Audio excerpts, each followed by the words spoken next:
Hi there, Sanmunani Molweni. Welcome to Fix Channel. If you're new here, please subscribe before the end of the video. For returning, thank you for love and support. I appreciate you. Isikhuni sibuya nomkhwezeli, uthando nesithembu. Hey, mayeni ukhipha ama-files we guys.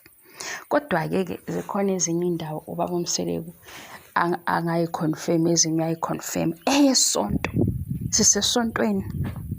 And kwisonto-ke we guys, abafundisi bakhona abarong. Niyasikhumbula isigameko esenzeka la eMzansi. Isigameko ngikwenzela i-example. Ngifuna ubuka umqondo walento. Yezwa? Ibambe lapho. Ungayithathi ngama-emotions into engishoyo, kodwa bamba into eyenzeka. Isigameko, uPastor Makam. Mayoma ke sibiza kahle isibongo sakhe. Pastor Makam trend ku social media.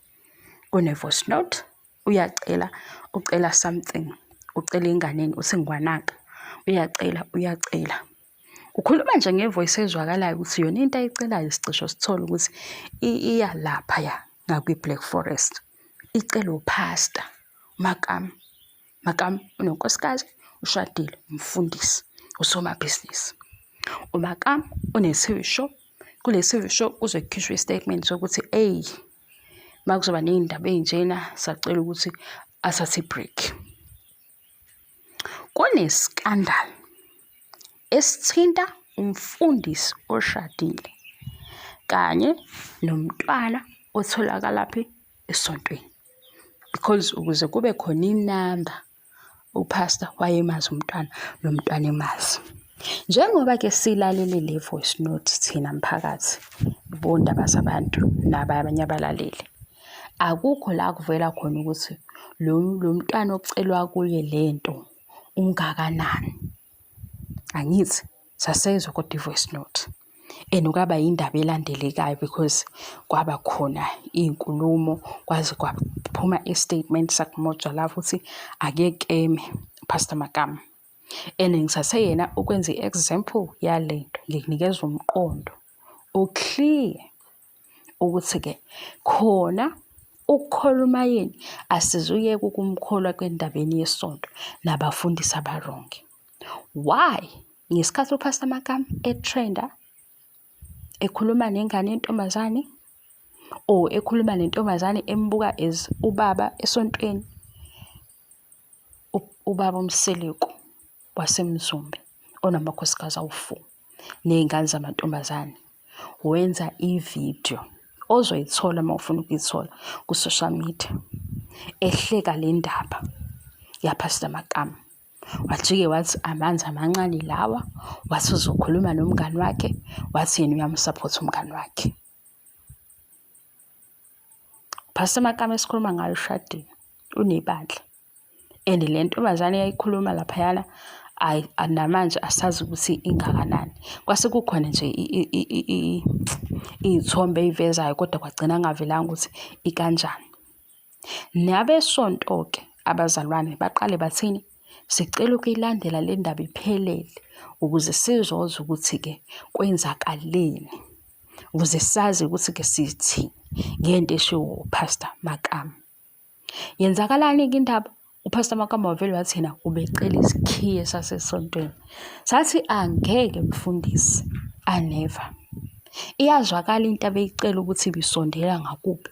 Wavele wathi ubecela isikhiye sasesontweni. Bathi abazalwane sihleze sithi I receive, kodwa ungadlali ngathi, ngoba siyayizwa into obuyicela ukuthi ayihlangene nokhiye, ngoba ukhiye uyasho ukuthi mntanami ngicela isikhiye. Wayelobe ephindaphindile indawo yokucela ethi ngwanake nike lento awayifuna ukunikwa yona Pastor Makam. Sayizwa kahle phela ngesasona izingane, sayidla kahle voice note. Wasuka uMseleku lo umayena ade mthinta ehlambothi uyakhumbula ukuthi wawunesonto. Wathela uMseleku eSouth Africa wenza ivideo, wahleka into engakapheleli ukuthi iphelelaphi iqiniso layo. Wathi hayi yena uzokwenza njani, ufuna ukuthi ahlale nabafundisi, akhulume nabo, avuleleke, athi lento yesithembu into ekhona, into ephilayo. Sesiyibuza ukuthi wayesebenzisa isimo esinje ukungena kubafundisi ngesithembu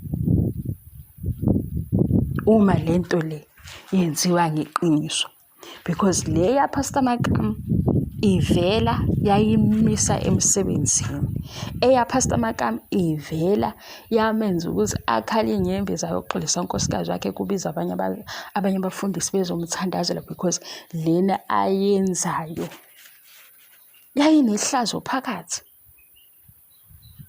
Ubaba kaSinene uMpilo sengiyisondeza eduze wenza ividiyo ehleka, angisusele ekhanda lento engitshela yona, wase washo wathi uyamsupport uPastor Makam futhi nje lento lena bazoyikhuluma kahle. Sathi hayibo,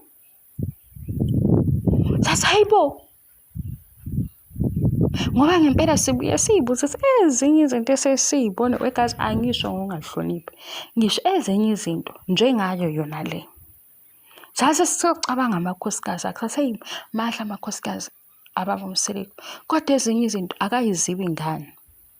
Noma mfonele eceleni uPastor Makam ngoba lento yasinikeza enye ipicture yento esingayazi, wakhuluma social media, nge-social media yakhuluma okuyiwona futhi lo khulumayo manje bebhizi bethi uMayeni unjani ukhanda izitori.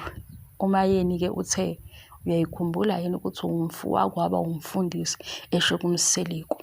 Asisayiqhubeki-ke nabeke kunikeza umqondo wento esingeke sithi sina sizophika kanjani ukuthi hayibo indaba yesonto kanti yayihamba ithini, uma waba nombono ukuthi after isigemegeme saMakam ufuna ukukhuluma nabafundisi ngesithembu esebenzise into ebeni yihlazo.